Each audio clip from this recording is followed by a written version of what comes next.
So welcome everyone to the class today, class 10. Just a reminder for everyone that we usually meet here Wednesday and Friday, 8:30 p.m. IST for classes, Sundays for an open discussion at the same time. Thank you, Atmisha.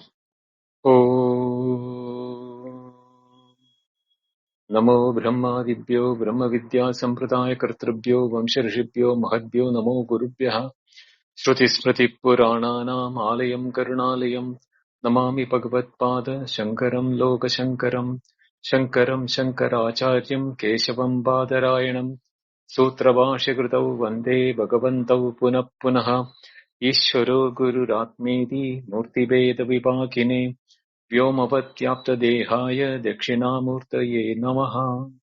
Om Shri Gurubhyo Namaha. Sri Harim Paramanandam Upadeshtaramishwaram Vyapakam Sarvalokanam Karanam Tam Namamyaham. So in the last Wednesday's class, we concluded the vichara or the method of inquiry into getting the knowledge of Atman, Brahman or Jīva, Brahma, Aikyam, etc. So the material cause for both ignorance and thought or the volition is Brahman, which is eternal, unchanging and imperishable.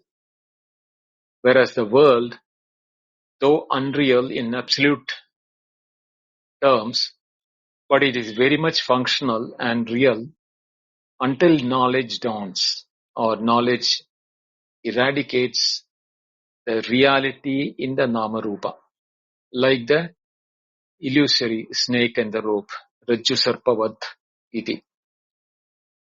While Brahman is free from all modifications, that is for a jīva, like asti, janma, parinama, vivakshaya, nasha, etc. All those 6 modifications, shat vikara, vivarjitam.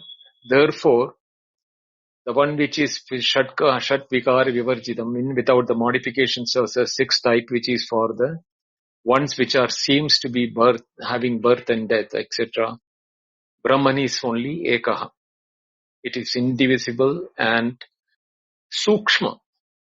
Sukshma is to indicate that indriya agochara.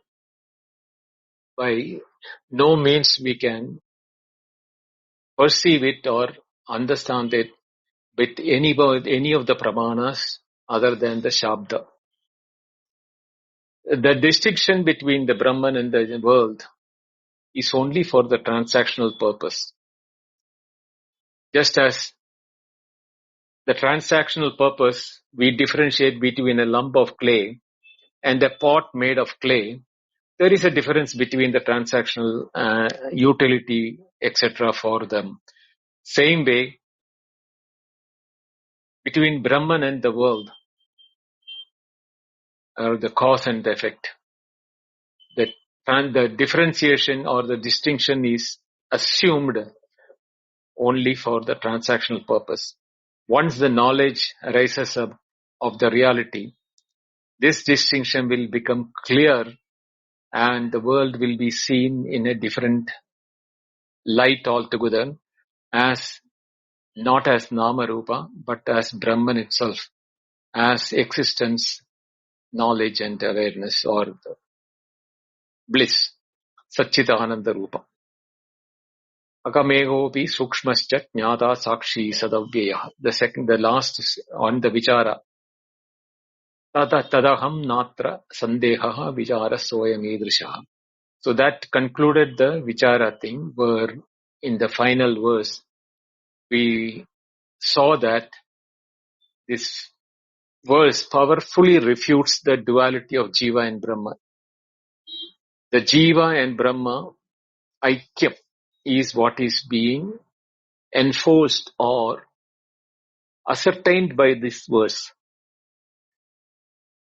The sense of aham, I, or every being in their respective bodies is fundamentally identical to the one which is non-dual. That means not the ego, but I am, or I do exist. This is what Ramana Maharshi also said. Find out who you are, nan-yar. Find out who you are.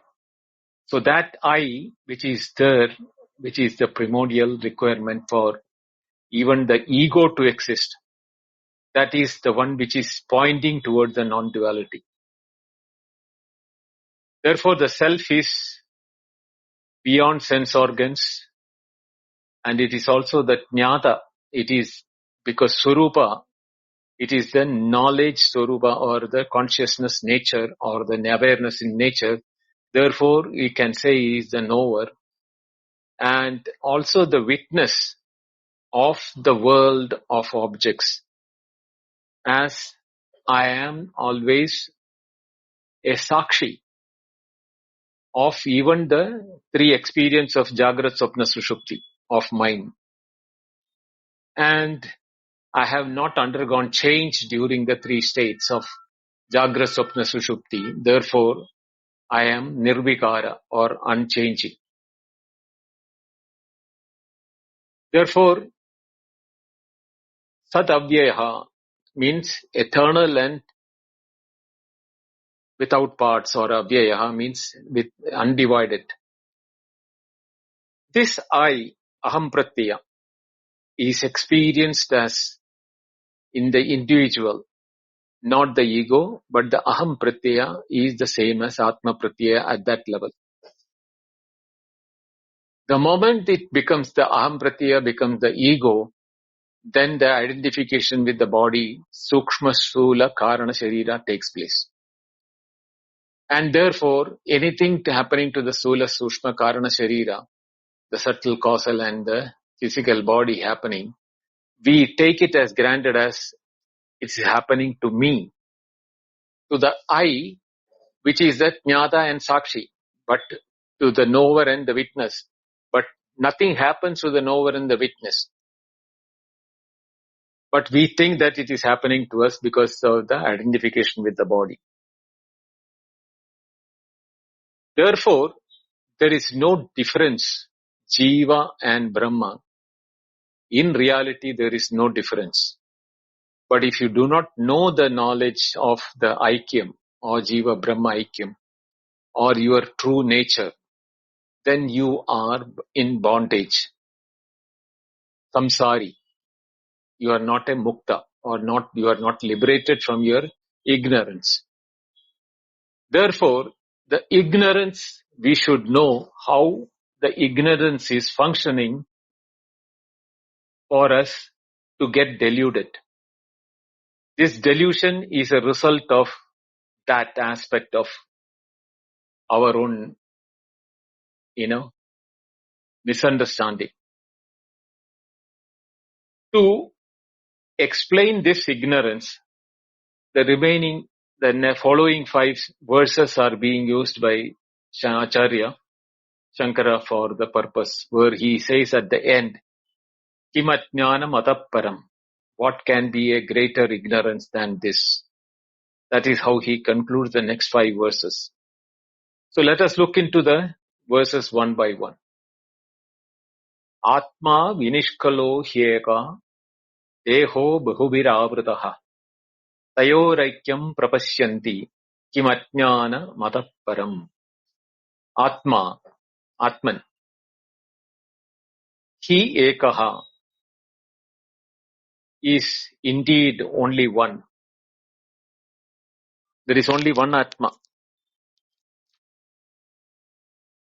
And it is vinishkalaha, without parts. Kala means parts or marks.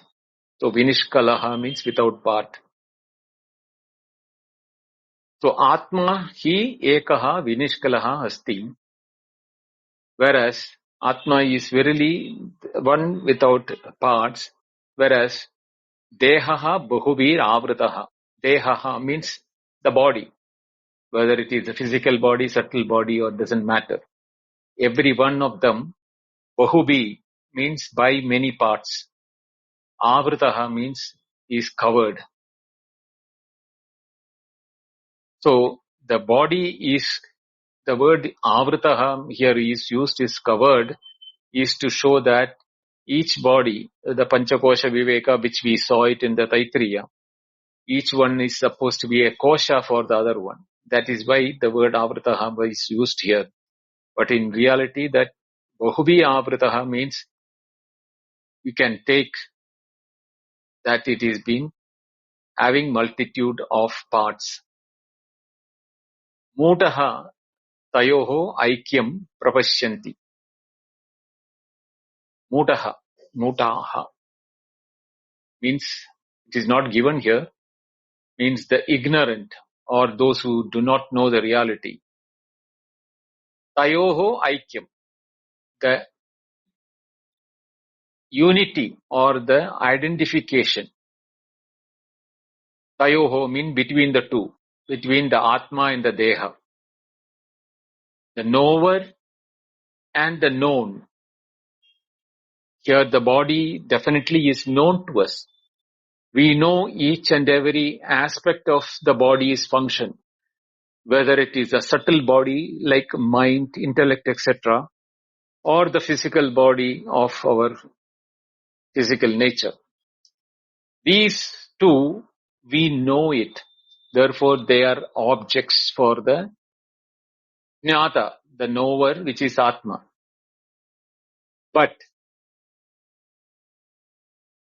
Adhyasa or superimposition, the qualities of the Atma is superimposed on the body, and the body's qualities of Jadatvam and, Shat Vikara is superimposed on the Atma, therefore saying, I have a birth, I have a date of birth, this is my birthday, I am becoming old, I am becoming young, fat, I am becoming thin, I am falling sick, and I am going to die.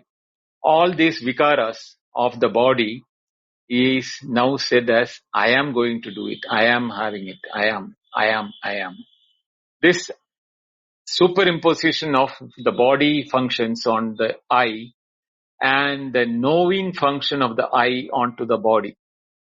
That is what is here referred as Tayo Aikyam. Prapashyanti means actually seem to be confounded. Confounded because that is not a real knowledge. Therefore, prapashyanti is the word prakarshena pashyanti.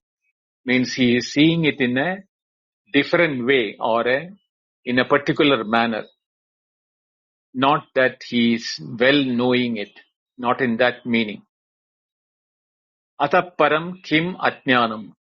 Ataparam means other than this, or what else can be a greater ignorance, is the literal meaning of the verse. Now let us look into how Vidyaranya Swami is explaining that. Etadeva jiva brahma aikya jnana pradarsanena dridhayati atma ityadi panjabihi. Ityadi panjabihi means through the next 5 verses, beginning with the word Atma Ityadi.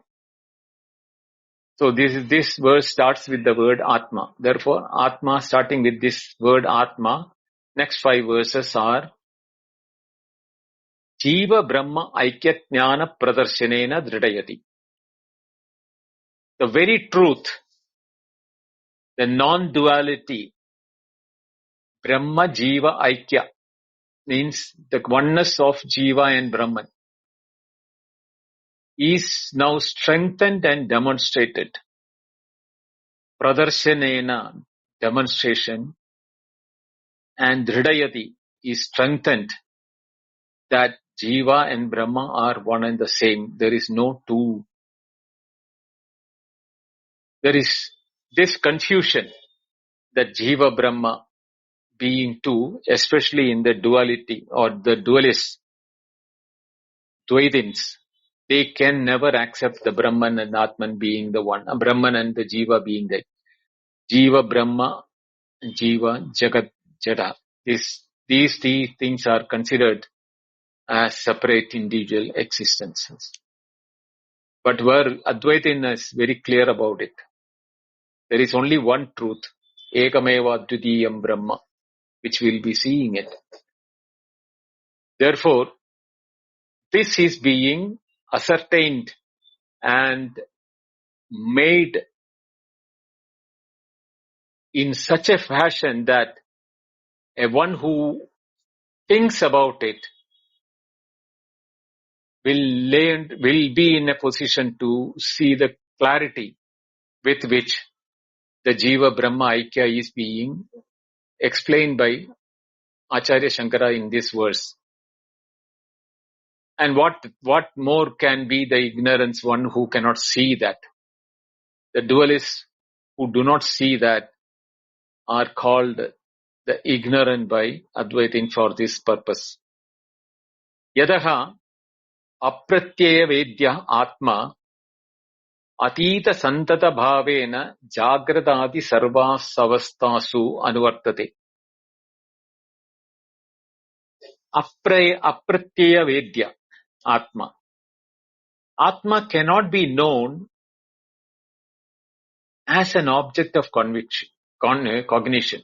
Pratyaya means as a mental modification.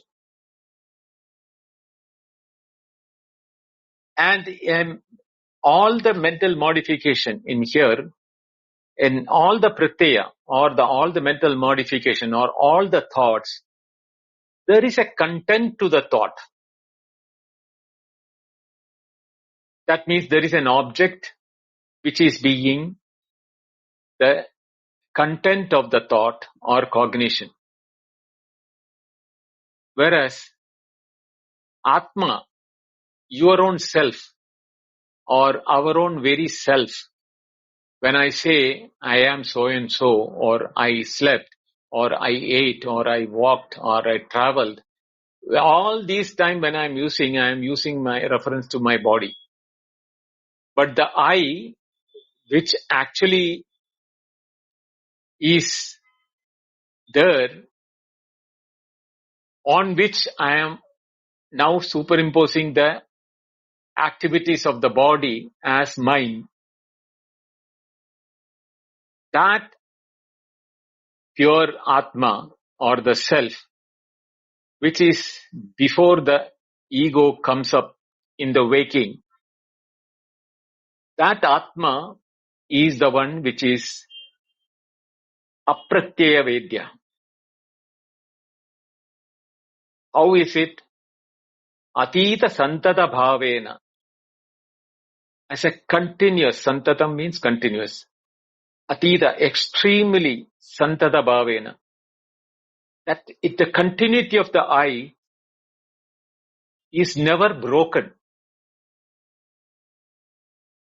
We never feel that the I, not the ego I, the Atma I, the self, is at any point of time separate from me or devoid of my knowledge.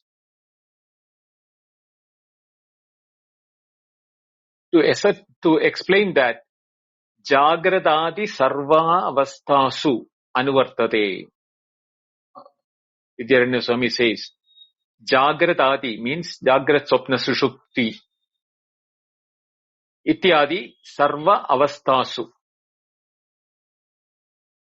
All the states of experiences, Jagrat Swapna Sushupti. Trishudamasu yad bhogyam bhokta bhogascha yad bhaved. Tebhyo vilakshana sachi chinmatroham sadashivam. The Kaivalya Upanishad says that. Trishudhamasu, the three states. Bhogyam bhokta bhogascha. The three, the subject, object and the connection between the subject and the object. Experiencing or knowing. In each of the states, whether it is waking, dream or deep sleep, In all these things, there is one thing which is continuous and unbroken at all the time. The aham. I am the waker, I am the dreamer, I am the deep sleeper. Even though the world of the waker is different, the world of the dreamer is different, the world of the deep sleeper is different. The subject, object, and the experiencing of each of that world is also different. Yet, there is a santata bhava. Atita santata bhava means absolute or extreme continuity as an existence or as a sat. Something is there which is undoubtedly existing in all the three states and all the three modes of experience in each of the states. Hebyo vilakshana sakshi. That is the sakshi or the witness consciousness which knows that I had waking, dream and deep sleep. Therefore that consciousness which is, I said, I had a dream, I had good sleep and I am now experiencing the world. The I is not the ego which is experiencing, because the ego which experienced the egoism in the waking is not the ego which is present in the dream. Therefore, it is not the ego which was present all through. And therefore, santata bhavena anuvartade. Ebhyo vilakshana chattai chin matroham sadashiva. That chit matra, chit ghana rupena, it is the pure consciousness or awareness or knowing principle. Sadashiva, always pure. That is the nature of the Atma. So, yataha apratyaya vedya Atma atita santata bhavena jagradadi avastasu anuvartade. Ityatma avastatraya bhava abhava sakshitvena satyajnanadi rupa ityartha. Therefore, ityatma, thus the Atma, avastatraya, in all the three states of Jagrat, Swapna, Sushupti, bhava abhava sakshitvena. There is bhava and abhava, both presence and absence of things, the subject and object. Some places the subject doesn't feel that he was present, even though the experiences were going on. He doesn't remember he being present. It can happen in waking, it can be in deep sleep, it can be in dream. That is the absence of them. It is not the aham was absent, that there is the one who has the identification with the mind which was absent. So we are even aware of that aspect that, oh, did I see him there, or where were I? He walked in front of me, but I didn't see him. Or did he speak to me? I don't know whether he spoke to me. All these type of absence of experience also known to me. The presence of experiences are well known to all of us. I don't have to explain that. But even the absence of the individuality or the ego in our experiences, because some experiences we remember, some experiences we don't recollect. The very thing we were present there, but we didn't remember it, is showing that the absence of the mind and the intellect as the body was not there, but not the sakshi. Avastatraya bhava abhava sakshi. But the witness is still there. That is why I am able to say that now, able to say that I don't even remember whether I was there or not. But I can never say that I was not there. I can say that I don't remember it. I don't have a memory of it. I don't know whether I had that experience or not. All these things are possible. But the I is knowing the absence of that also. That is why the bhava, abhava, sakshi is being used. And therefore, satyajnanadi swarupaha ityartha. Therefore, the nature of Atma is satyajnanam anantam ityadi. Sachidananda rupa. Saha tvam pada lakshyartaha api tat pada lakshyartha eva. Saha, that, the I or the tvam. Tvam pada lakshyartaha api, even though the word aham, when somebody tells you tvam, the knowledge in me is aham, I am. So for example, if I tell you, each one of you are listening, are hearing you, but the knowledge in you is I. Therefore, tvam pada lakshyartha. What is being implied or indicated by the word tvam or you in the Tattvamasi Vakya? Tat pada lakshyartha eva is indicating that tad tvam asi. So, aham tad asmi, both are the same. That is, I am that, aham brahmasmi, or aham tad asmi. Or both the ways, if you say that, the word, the tvam is for aham, or the atma in us. The tat is for Brahman, Atman. So therefore, that is why when the Guru tells us tat tvamasi, the experience or the knowledge which arises in us is aham brahmasmi, not tvam brahmasi. No, we don't get it that way, that you are Brahman. Even though when the Guru is saying you are that, the knowledge which arises in our mind is aham brahmasmi. Okay, because we do not know what is Brahman, therefore we do not know aham brahmasmi. When the Guru says tattvamasi, we know that tvam is, he is referring to aham. There is no doubt about it. Whenever somebody tells you, you don't listen it as, even you listen it as the word you, but your knowledge and you is I. Therefore, the word tvam is indicating of aham. Now the tat and Brahman, the tat is what is indicating to that. What is the tat in that? Sadeva saumya idamagra asid. Tat satyam tattvamasi shvetaketo.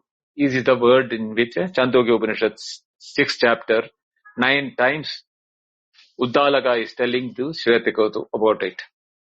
So, Sadeva saumya idamagra asid. Sat eva idam agre asid.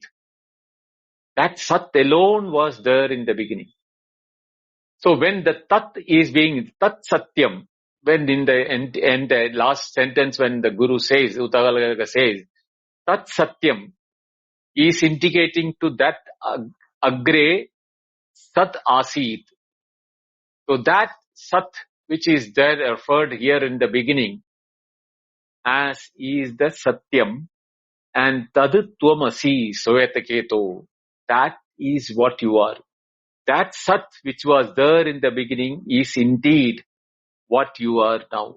For example, that lump of clay is what is the pot now, all of us can understand. It is a lump of clay, which is now the pot now. It is the pot, in the shape of pot, Nama Rupa, and the reality of the Nama Rupa is nothing but the lump of clay, which is now looking like a pot. Same way, when the Vacharambanam Vikaro Namadeyam Mrittikatyeva Satyam, when the Shuddhalaka said that, it is only Vakalambanam, Vacharambanam, Vakalambanam. Dependency on the name, Vikara, in the noun form of shape, Namadheyam, due to the nomenclature. Mrit eva satyam. The truth is mud alone. It is the mud that has become the pot now. It is the one which has become the doll now, which is the one which has become the lamp now. All that time, it is what is you are seeing is the mud. Mrittikateva satyam. But you are seeing it as a lamp, a pot, or a doll, etc. Same way, Sadeva Saumya Idamagra Asi. That Sat. What is the Sat? Satchidanandam or Satyajnanam Anandam. All that Sat Brahma. Sateva. Tad Tvamasi. Tad means the Sat Tvam Asi. That Sat is what you are. Tat Satyam Tattvamasi Shvetaketo. So when Tvam is the word is used, the Tat Tvam Asi will become Tat Brahma Aham Asmi. That Brahma is what I am. This experience should happen. Like the case of the 10th person in the example which we have seen before. Therefore here he says, Saha Tvam Padartha Lakshyartaha Api Tat Pada Lakshyartha Eva. Both are one and the same. What? Vinishkalaha Visheshana Nirgataha Vinishkalaha Kala Shunyaha Niravayavaha Ityartaha. This Brahman, that Tat, is undivided, divide of parts. Visheshana Nirgataha. Without, Visheshana Nirgataha means divide of all qualification or parts or the way in which you can categorize it. Kala Shunyaha means without any limiting adjuncts or upadhi. And Niravayavaha, non-composite or oneness. There is no parts to it. We know as a body, we have many parts, hands, legs, eyes, nose, etc. But the I, aham, or the I-ness, which we see that I am, we never feel that I have parts. I am devoid of parts. The I-ness or the I am which I am talking all the time, whether it is the Jagrat, Swapna, Sushupti, any of these avasthas, or any of these states of experiences, the aham pratyaya or the I has never been experienced in parts. That I am partially involved in it. You don't have an experience it. It is fullness in all experience. The contents of the experience can be partial or hidden or obstructed or, misunderstood, etc. But the I, which is the knower of the experience, that is never part. Everywhere, at any point of time, all the time, everywhere, the I is one wholesome. Fullness to the brim, and the involvement is also in the fullness. The contents, yes, can be full, can be part, can be hidden, can be partially hidden, can be misunderstood to be something else. All those things are possible for the object, but never for the subject. The aham is never undivided, devoid of parts or without any limiting adjuncts. That I is also not because I am experiencing through the mind doesn't mean that the I-amness becomes only limited to the mind. No.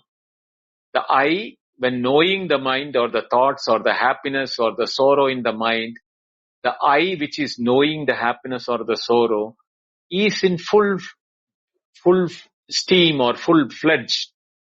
No way it is partial.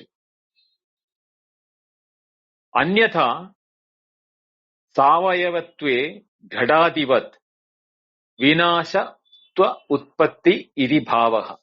Otherwise, if we consider it to be avayava, savayava means composite, made up of parts. Ghadadivat, like a pot or like any other creation in this world. Vinashitva utpatti iti bhavaha. It would be perishable like any other object, like a pot. Karyam, any result or any effect is affected by the what you call composite nature of the karya. But Atman or Brahman is not. Therefore, that is why we are feeling the wholeness in our experiences. Atra hetuhu ekaha hi iti ekameva advitiyam ityadi shruti prasiddham dhyotayati. The why it is not composite, why is it free if they being experienced as one wholesome or fullness? Ekaha hi. This is what is there in the shloka, which is indicative of the word or the Shruti mantra, Ekameva Dvitiyam Brahma, Chandogya Upanishad again, 621. The one without second. Ityadi Shruti Prasiddhim Jyotayati. It is indicating the importance of the verses from the Chandogya Upanishad that we are one. There is only one. Ekameva Dvitiyam Brahma. Now the objection is being raised. Nanu tada lingadehaha api asti iti chet. The objection, if that is so, doesn't the subtle body, lingadeha means the subtle body, does it still remain? So the subtle body by everyone is considered as one. There is only one mind. As an experiencer, my mind, I experience only one. So the linga deha, is it one and is it not referring to that? Na. Iti aha deha iti. The term deha in the usage in the shloka is inclusive of the subtle body. Stula, Sushma, Karana, Sharira or Sharira. So all the three states are included. Dehaha, Linga, Vedehaha, Sukshma, Shariram, iti yavat. Here the body means all three bodies. Mind, subtle body means Mana, Buddhi, Ahankara, Chitta, Prana, Sharira, Manomaya, Sharira, Vijnanamaya, Sharira, iti all of them are this. That Deha is Bahubhi Kala Bhihi Srotradi Buddhyanti Buddhyanta Bhihi Sapta Dashabhihi Avrataha. This Deha, what we are now referring to, is included in the 17 components, Sapta Dashabhihi. What are they? 5 organs of knowledge or perception. 5 organs of action. Panja pranaha, 5 vital layers. Mana, buddhi. So, 5 plus 5 plus 5, 15 plus mind and intellect. All these put together becomes kala. Kala means parts. So, deha is not only the physical body, but the mental body, the prana, the mana, the buddhi. All these things are put together is the one deha. Tat sanghadaha ityarthaha. Therefore, it is a sanghada, means composite aggregation. Whereas the I never ever is felt as a composite aggregation or sanghada. And therefore, it is partless. Nishkalaha. Vinishkalaha. Ataha eva lingadehasya niravayavattvadi abhavad jnanena tatkarana ajnana nivrtau nivrtihi. Ataha, therefore, lingadehasya, the subtle body is not divisible. Niravayatvadi abhavad is, it has parts and functions, but not divisible. Jnanena tatkarana ajnana nivrtau nivrti. Once the ignorance that causes this attention or identification with the deha is destroyed by the knowledge, even the subtle body, which is the mind, to be negated. Because mind is niravayavatva. But that is still dehasya, means it is the way it is part of the deha. Anyada nirmoksha prasangaha iti bhavaha. Otherwise, the liberation, moksha, or the emancipation will become impossible because of the body is perishable. Even Atma will become perishable, or Brahma will become perishable because of savaivatvad. Whatever has got parts can be disseminated and destroyed. The one which is not without parts, for example, the sky cannot be dissipated or destroyed because it doesn't have avayava. Anything else other than the sky, we don't have an example to show that it is partless. Either it can be made into parts or it has parts which can be dismembered. Same is the case with Atma, which is subtler than the Akasha. Therefore, if we do not consider the Atma as Niravayava, Nirmoksha Prasangaha, the moksha or the liberation is what? The jīva and Brahma aikyam. That is what is the liberation. That the individual is not the deha, not the body, not even the mind, not even the prana, not even the intellect, none of them. But in through them, there is the indivisible feeling of I-ness or the I am, the aham pratyaya. Therefore, the aham is the same as from where it has appearing or separate or the Brahman or Atman. The same lump of mud is now seen in the pot. The pot has avayava or the parts. It has got the neck, the body, the shape, etc. You can destroy that. I'm telling the example only to the example of the pot and the mud. Even when the pot is destroyed, what it becomes is the lump of clay or the powder of the clay. But the powder of clay of the pot was never in parts to be removed from the lump of clay or the clay itself. What was appearing as a shape, that shape can be removed. That existentiality of the existence of the shape and the name can be destroyed.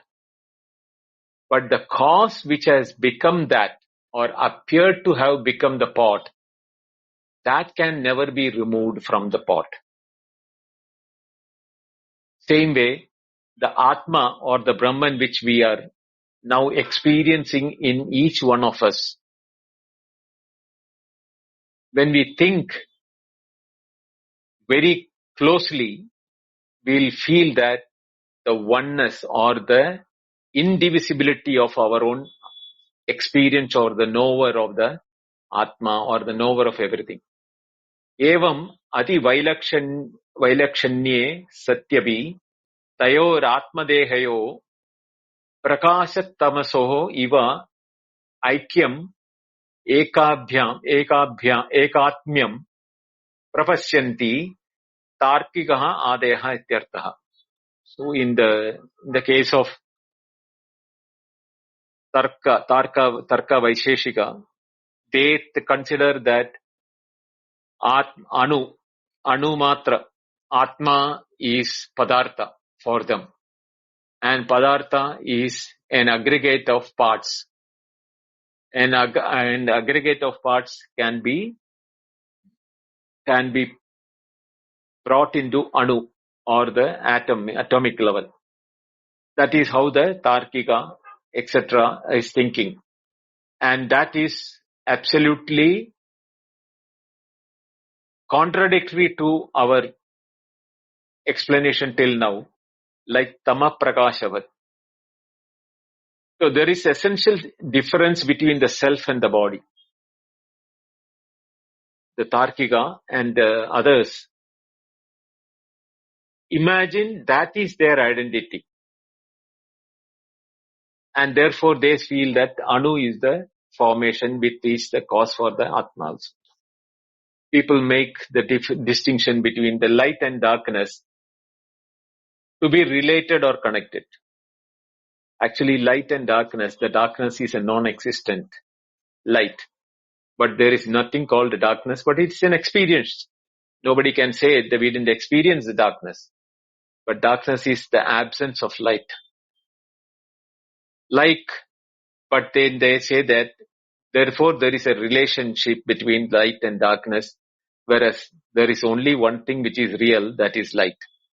Darkness is the absence of light. Atha viparita darshanat param anyat ajnanam kimasti atadeva ajnanam ityartha. Therefore, what else can be a greater ignorance if not for this erroneous perception? Viparita darshanam, erroneous perception. Viparita darshanat param, greater than this erroneous perception.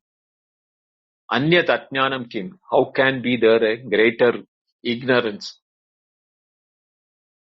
Viparyaya rupa karya anyatha anuvapatya tat karanam mula ajnanam kalpyate iti bhavaha. Since such deluded effects, for example, mistaking for the Atma or the self to be the body, that is the deluded effect, cannot occur otherwise, because only an ignorant person can confuse between the self and the body? The root cause must be the ignorance, mūlājñāna. When we have the root cause as ignorance, only then we are confused between the I as the body and the subtle body mind as I as the mind, etc., etc. But all the through, we never thought about it. In the vichara, we said that how can we be the knower of the body which is an object to us? The knower has to be different from the known. Therefore, when we are making an identification of our body as I, is due to the ignorance which we are not able to differentiate between the two. Therefore, this verse explains the non-dual nature of Jīva Brahma.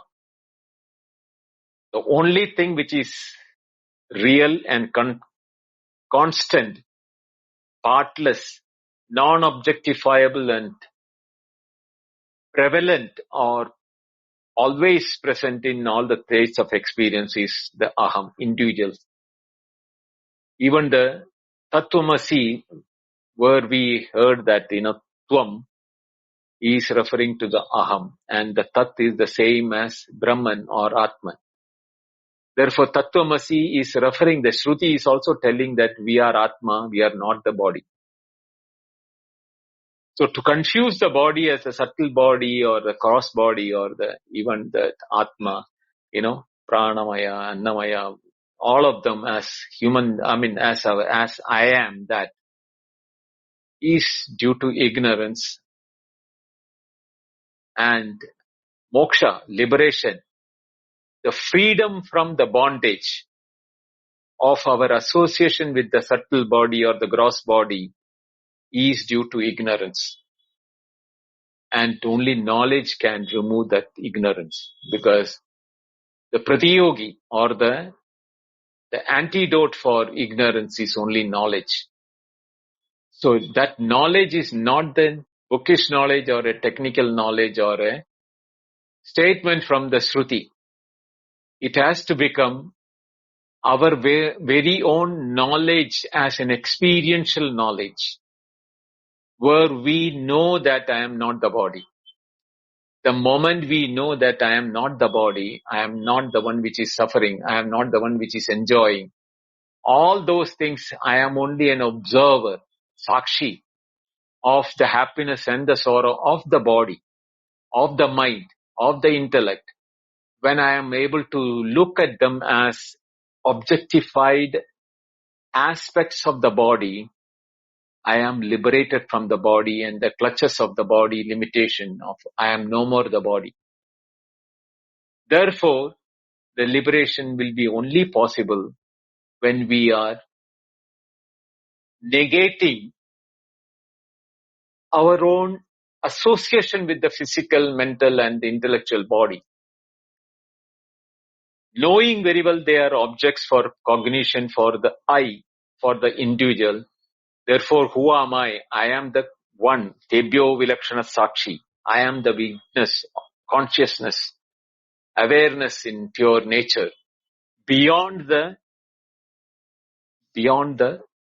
associations, even though for my experience of the world, the body is being used, the body is only an upadhi or an instrument for me to transact in this world.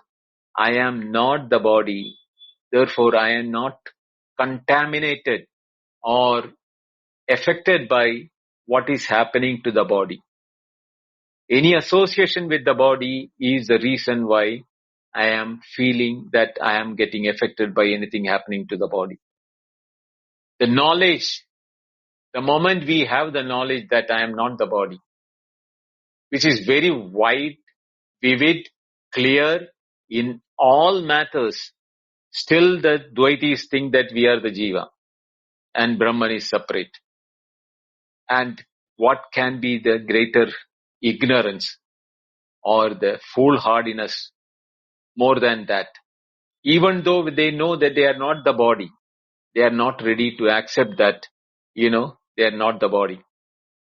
They still think that they are the body and the Brahman is something separate and different from them. Atma Brahma, the mud is different from the pot, is what they think that. They always think the mud is different, the pot is different.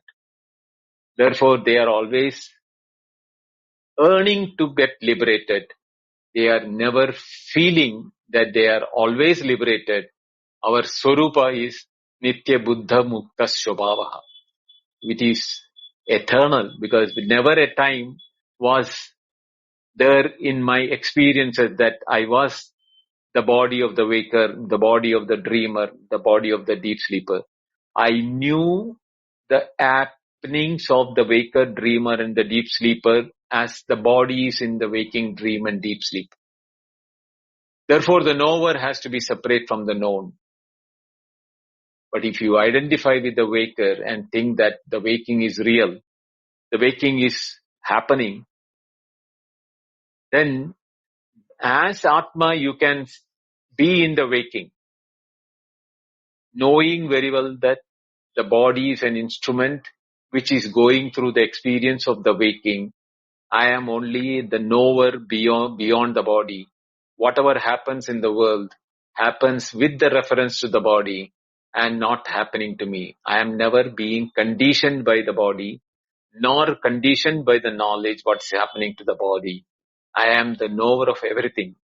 I am knower of the body, knower of the world, knower of changes in the world, changes in the body. I am Tebyo Vilakshana Sakshi. I am the different from that. Even though this one verse is very important, I took time for today's whole explanation on this aspect. We will be slightly faster for next week, Wednesday and Thursday. Wednesday and Friday, we think we should be able to finish the remaining 4 verses of this. But since it is the biggest hurdle for our own realization or knowledge, we need to delve deeply and in full attention, which should be helpful to us to do the Shravana Manana Nididhyasana. I may go slow for the remaining verses also. It all depends upon how much we can get the benefit out of these things for getting the same very Aparokshanubhuti as our real experience. Om Purnamada Purnamidam Purnat Purnamudachyate Purnasya Purnamadaya Purnameva Vasishyate. Om Shanti Shanti Shanti. Harihi Om. Shri Gurubhyo Namaha. Harihi Om. Thank you. Dhanyawad. Thank you, Bindaji. Thank you very much. And thank you for everyone who's been here to listen to this morning or this evening, wherever you are. And we'll open up hand raising and chat here. And if anyone would like to come up and speak with Bindaji about the class today and the topics that we've been covering here in this class, you're very welcome to do so. It'll really benefit all of us. And remember that also on Sunday, 2 days from now at 8:30 p.m. IST, 11 a.m. Eastern, we have a general Advaita discussion, which is an opportunity to bring a broad range of your Advaita concerns to benefit discussing with Bindaji and with us as a group. So please come to that if you would like to. Prakash has posted the document that we've been working out of in English above, and we'll have the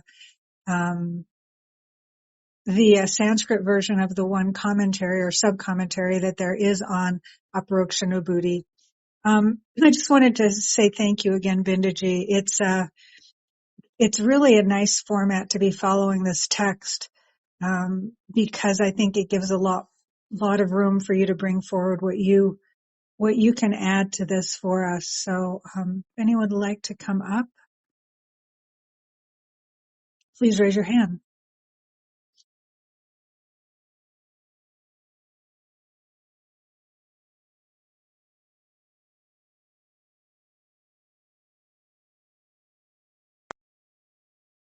Hari Om Ganesh. Namaste Vindoji. Namaste. After a long time talking to you. Very nice class. The takeaway point from today's class is that what amazes me is that Tattvamasi is in concurrence with Aham Brahmasmi.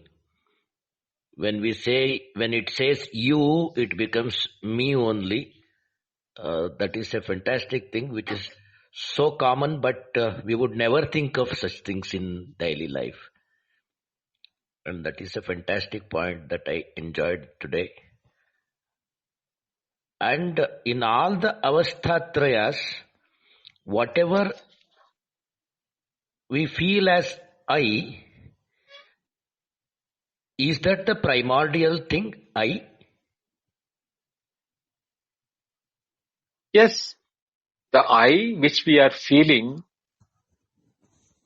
including in the deep sleep. I have to categorically say that. Yeah. Where we say I knew nothing, there is an I there also. Yeah. That I,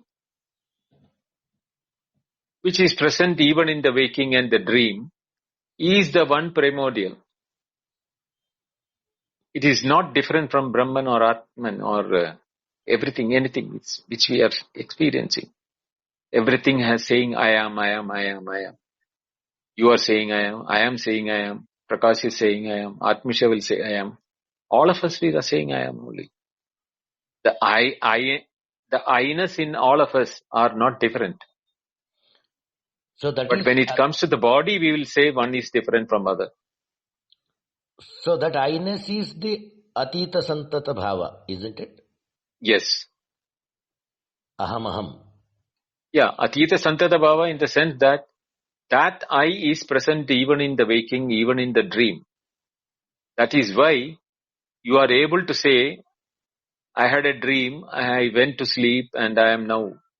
That the experiencer or the knower is not divided between the waking, dream, and deep sleep. But as experiencers, waking is entirely different from dream.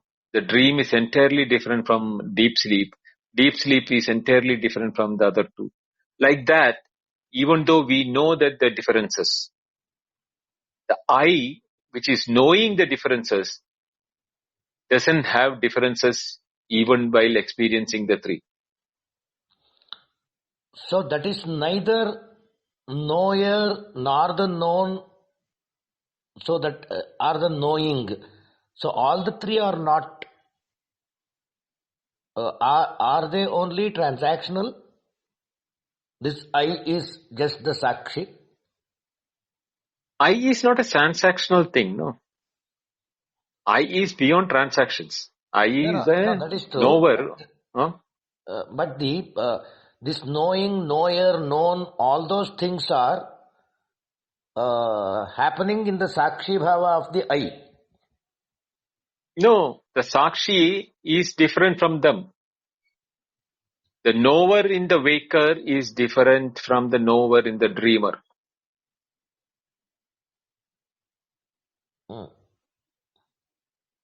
Therefore, but the one who knows the dreamer and the waker can also know that waker knower is different from the dreamer knower. Therefore, the witness, which is being referred here, the Sakshi, Sakshi Chet Kevalo Nirgunascha. That Nirguna, without any attributions of the waking, dream or deep sleep, that is the one which is the primordial I. Not the waker I, nor the dreamer I. There is a reference of the I there also. But then you should be able to see the differences of the primordial I compared to the waker I, which says, I am Ganesh Prasad in the waking. But in the dream, imagine you became somebody else, some other name. But there also there is an I. Are they all all those I's in the waking, dreaming and the deep sleep, are they all referred to ego by any chance? They are all, individually they are all called the associated I. The waker associated I, the dream associated I, the deep sleep associated I. But the deep sleep associated I also is different from the Sakshi point of view. That is why he knows, the primordial I knows that I had a deep sleep and I slept well. But then that knower I in the deep sleep was the purest of all the three. But the fourth I, mind. Yeah, because the fourth I is still different from the third, that one which is purer in the deep sleep. Okay. Oh, the question. But here is my now it is now it is much more clear. Yeah. So in every state of mind, the waker I level of understanding, which I just is not as pure as Prakash, please, thank you. No, it's just Prakash needed to mute. Thank you. Go ahead, Ganesh. Sorry. So the purest I is the deep sleeper I. Of the three. All the three. And the purer than the deep sleeper's I is the primordial I. Yes. That is the Sakshi. Okay. Then there was some reference in the Taittiriya Upanishad, even the Sakshi is dropped at the end. Yes, because their Sakshi is there only when the Jagrata Swapna Sushupti is being experienced. But then, when you know that Jagrata Swapna Sushupti is not real, it is only an appearance, the Sakshi also is not required there. Oh, that is at the enlightened point. Yes. Okay. Thank you, Binduji. It is much more. Thank you, Ganesh Prasad. Thank you very much. Namaste, Krishna. Hari Om, Binduji, namaste. Hari Om, namaste. Binduji, I came up primarily to seek your blessings, Sharan Sparsh, first of all, ji.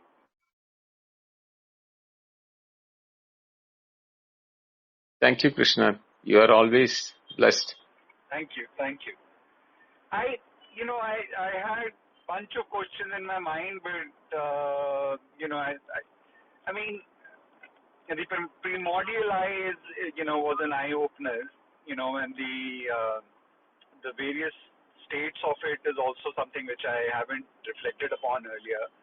I was intrigued by, Binduji, I was intrigued by something that you said when you were talking earlier, which was that the Vetis make an ignorant assumption. I couldn't understand that very clearly. Pardon my ignorance, because I don't even know what a Dvaiti is. I assume it is, the Dvaiti is, on the other side of Advait. I don't understand the difference between a Dvaiti and a Dvait, but you said something that the Dvaitis make an ignorant mistake. I just wanted to ask you, what was that point that you were trying to make, sir? See, the Dvaitis are the people who think that Ishvara is the creator, and we can never, when the Advaita says Brahma and Jīva is the same, that is the source from where the entire appearance comes is the same. They do not accept it. They feel that, Ishvara is separate, Ishvara is the creator, and they don't, they don't, even though they define Ishvara as Brahma as per all the definitions, they do not accept that there at any point of time can the Jīva and Brahma be, the Ishvara can be the same, because they consider the Jīva as the body. Whereas Advaitin doesn't consider the Jīva as the body. The Jīva is only an appearance as the Advaitin is concerned, because it is an association with the body, the the Brahman or Atman feels that it is the body, the jīva. It is the association which is due to ignorance or not knowing your true nature. No, you can be in a dress, but never will you forget your own true nature, even if whatever uniform you are wearing, whether you are wearing a police uniform or a judge uniform or a doctor's uniform. The I-ness or the who you are can never be forgotten by the person, but he may perform like a doctor or a police or a judge. That doesn't make him forget his true nature of what he was or what he is. So, but the Dvaitins think that the body, the one which that is why they have the all the categories of human beings and touchability, untouchability, do this, don't do that, all the do's and don'ts, etc. All the problems related to life is out of that ignorance. Advaita doesn't accept these things. Therefore, Advaita says that very clearly, there is only one reality, ekameva dvitiyam, and that is a thing. If you are experiencing multitude, the multitude is in the name and the form. The name and form has a substratum or the primordial nature of existential nature, which is that reality of everyone, not what they appear in the name and form. That is the difference between the two. You can read more of them or study most of them in my YouTube channel, which is Advaita Retold. We have taken many classes, many Upanishads have been covered there. Thank you, Binduji. I will ask another question if you permit me. And you said something thank you for everything that you said so far. You said that the Dvaitis and the Advaitis exist in the same world. It is one, it's one existence. And we have the presence of Advaitis and we have the presence of Dvaitis. In that, how does that, so it means everybody has a place in the sun, right? Everybody, they can exist. It's just that, one exists in ignorance and the other exists in liberation. Yeah, in the same classroom, the lecturer or the teacher and the student who is ignorant of the subject also sits. But the moment the teacher teaches that, the student knows about the reality. The teacher's job is done and the student doesn't need the teacher anymore, and he knows the subject what the teacher has been taught. So from the subject point of view, the teacher and the student has become one and the same.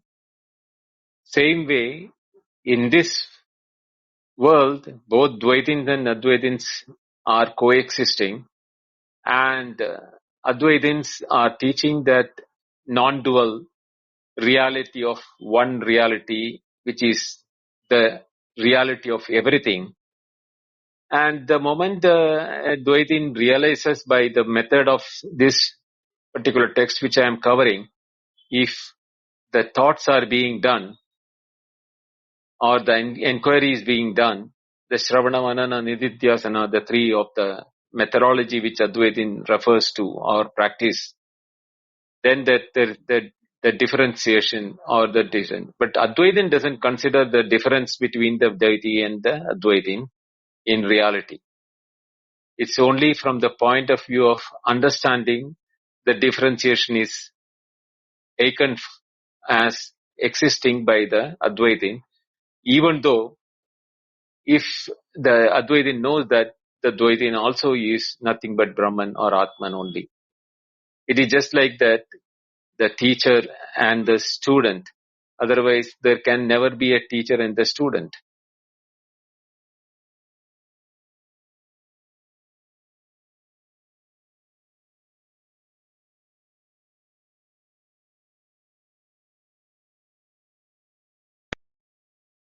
Krishna, do you know you're muted? Thank you so much, Binduji. As you were explaining, I was thinking about the simulation theory and how that would kind of explain this coexistence. But thank you so much for everything that you're doing, Binduji. Charan's person, much love and respect, sir. Thank you. Thank you, Krishna.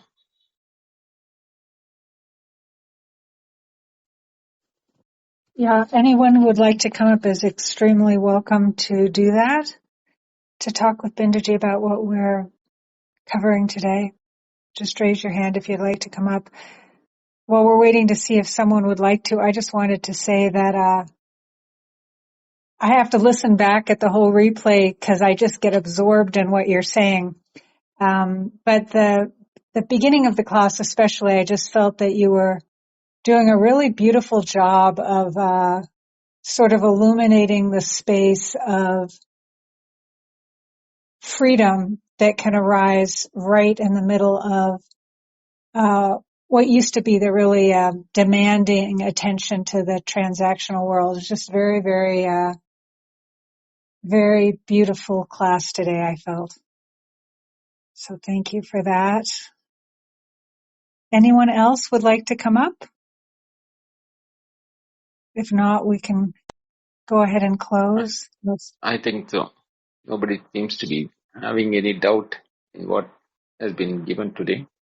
We'll continue on the Sunday question answer, which is the next coming up open house, and next week we'll continue with the remaining verses from this book. Okay, I just want to mention a couple things. One is, I'll just say again how it is for me, which is I listen to these rooms over and over. It doesn't matter what I think I've got and what I haven't got. I always find more, and I really encourage people to listen to. I found the simplest statements that we can just gloss over. Everything's there. There's really nothing more needed. Somehow we are postponing thinking, well, we'll really get it later on, but very beautiful. And then also to mention for those of you who know that there was a retreat very recently, and that those recordings are not yet on the YouTube channel, where they will in some form be on Advaita Retold at some point coming up, is that you can go to the house here called Vedānta and look in the replays. I think there's 4 rooms that say Bindaji Retreat, and there's also one in the Jada and Chaitanya house. But those are wonderful to listen to. And the last one that's in Jada is the satsang that happened in Bangalore. And I thought that was very, well, it fits well with the name of your channel, Bindaji, Advaita Retold, to really frame what Advaita is in a very broad way that makes it very clear that it's not a religious context. It's not something just for certain people. It's an opportunity to actually see what's truly the case. Very, very beautiful, long opening that you gave to that satsang. So I recommend people listen to it. It happened last Sunday, and it's in the in the Jada house, and it just says something like, Bindaji Retreat or satsang. What were you going to say, Ganesh? Yeah, ultimately you just right at that this time you reminded me of remembering the same thing. Even I wanted to tell Bindoji, your lecture in that particular some Ananda Ashram, I forgot that exact name. That was the fantastic culminating point, I should say. Whatever we were listening to in all these classes, all those things were, culminated or in a nutshell, or it was a very concrete lecture that you gave on that day. And I listened to the whole. I requested Jataveda to send me the link, and I attended that. I just wanted to thank you for that. It was a fantastic thing, and even the questionnaire was very nice there. And I listened to all those things. Thank you very much, Bindoji. And I also sent a message to Jataveda, a very great going of Advaita in all the directions. And these things should happen more and more in every part of Karnataka, or everywhere perhaps. It was an occasion really. And every day there is no moment that I keep remembering the your live appearance in the satsang, and that is in the retreat in Kulkarni's house. It was a great moment of my life, Bindoji, and it was fantastic. Thank you very much for all these things. Thank you, Ganesh. I think it's. Sorry, go ahead, Binduji, for sure. It was a pleasure for me also. I should specifically thank Vinod for organizing and arranging everything in this manner, plus Jataveda, Venkat, Srini, and others who have been very actively participating and, contributed for the success of the retreat. Without mentioning that, I don't think it will be ever complete. Revati also was there, and Pratyabhijna. So many people were there. So I enjoyed it very much. Thank you all. So I'm going to just, since no one has raised their hand and we can close, but an opportunity that, we don't often do this, but Ganesh, you're correct to be just and beautiful to just be appreciating a lot of what's happening here. I remember after surgery, but before you were doing classes again, there was a room in which you said something along the lines of, the secret is between the words that the master speaks. The secret is between the words. And, I think we get wrapped up sometimes in all the technicalities and the beautiful language that's so important for pointing things out. But the secret is between the words. And for whatever reason during the class today, Binduji, I just really, really feel that you're conveying this, at least for me, so clearly, and you've brought so much to light of actually living in the freedom that is always, now I'm just speaking my own gratitude and my own where I am, but always present. It's not tomorrow. It's not somewhere else. It's not what things seem to be and just saying, oh yeah, it's what things seem to be. There is actually a space of freedom. And Ganesh was starting to touch on it when he was asking you to speak more about, were you talking about the Sakshi? What are you talking about? And that secret is between the words, and what you're doing is absolutely beautiful. And I'm very happy to be part of it. So I thought maybe I'd just take this moment to express my appreciation and extreme happiness and love for what you're doing. With that, does anyone else want to jump in, or should we close? Prakash? No, I share the same sentiment. Heartfelt thanks to Binduji. Always very profound in terms of going back and listen to it. As he always reminds us, we have to do the Sravana Manana in order to really benefit from this. And the best thing to do is when the session is on, but since we have replays, you can listen to it, and you come to the next session, you'll have a better continuity, which is what I have sensed. So again, heartfelt thanks, Binduji. I'll be uploading the recordings of videos, what we did during the retreat, including the one which is there in the last lecture, which Ganesh was referring to. I just reached back to my base yesterday only. So give me a couple of days before I, upload them to the YouTube, and so that everybody can watch and listen both, because they were being recorded as videos, not only audios. So there will be video uploads available. Certainly. Thank you all. Good. Yeah. And we enjoyed your, there was a brief musical interlude between Ganesh Prasadji and yourself catching the rhythm. So we enjoyed that clip too. Yes. Yeah, I think if you choose to share that, that'd be beautiful. That was. Yeah, the happiness. Yeah. You said, Artemisia, between the words, actually, the truth lies, and I felt it more than that. The presence, the live presence of the Guru or the one who lives in Advaita is the fantastic experience.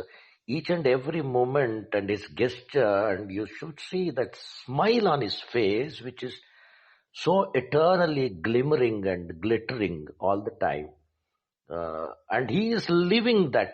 That is the exact live demonstration of Advaita I could see. And he was enjoying the songs also along with me, and I could feel the merging effect of that with that personality. And he was so childlike and so divine. It's funny That's you're what talking about Bindaji in the third person when he's right here, but yes, I am with you. And I do feel that no one could be farther physically away than myself. I'm exactly on the opposite side of the planet, 8,000 miles away, they say. But that openness is a reality. And I can speak for myself that we can choose to walk a spiritual path and feel very much in ourself and our ego, and we're doing this, and it's sort of a veil that we keep up. But it doesn't matter that I'm 8,000 miles away. Yes, it would be beautiful to be there, but the openness is, the openness, we can just let that down. That is, he is space. He is just space. He is connected to everybody. That I can feel. I'm just telling it on my personal grounds that I felt It's beautiful. so happy. Yeah, I felt so happy to have that feeling of merging with Advaitic philosophy along with his presence. That's what I could say. In fact, I felt so bad because I left the place half a day early because of my commitment. I had to travel back, but still, all through the travel, I was only having Bindoji in my mind. That's all I could say. It was a fantastic experience. Thank you, Bindoji, for that. Very beautiful to have some of this expression. So, Binduji, could you close us out? Thank you all. I have no words to express my love for all of you. Live up to the words of Advaita. That's all I can say. There is no difference between any one of us. We are all the same. I am in tears. The mark of being one with everything. Thank you, Bindoji. Thank you, Ganesh. Thank you all. Hari Om. Good night. Hari Om.